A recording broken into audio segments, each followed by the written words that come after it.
আল্লাহ তাআলা কুরআনুল কারীমের মধ্যে বলছেন হুয়াল্লাযী জাআলাল লাইলা ওয়ান নাহারা খিলফাতান।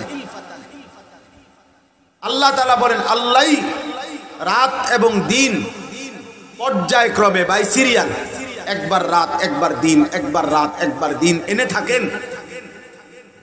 আল্লাহই বানান পর্যায়ক্রমে খিলফাতান। কেন? আল্লাহ বলেন রাত আমি কেন আনি, দিন আমি কেন আনি বান্দা? আল্লাহ বলেন দুই উদ্দেশ্যে, লিমান আরাদা আন ইয়াযাক্কারা আও আরাদা শুকুরা।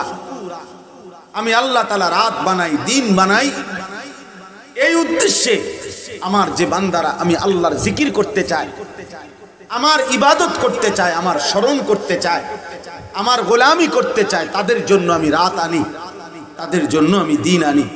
আমি যদি সূর্য না ডুবাই আমার বান্দা মাগরিব পড়বে কেমনে? আমি যদি রাত গভীর না করি আমার বান্দা এশা পড়বে কেমনে? আমি যদি মধ্য রজনী পার না করাই আমার বান্দা তাহাজ্জুদ কেমনে পড়বে? আমি যদি সকালের সুবহে সাদিক না আনি আমার বান্দা ফজর পড়বে কেমনে? আলোকিত দিন যদি না হয় আমার বান্দা জোহর পড়বে কেমনে?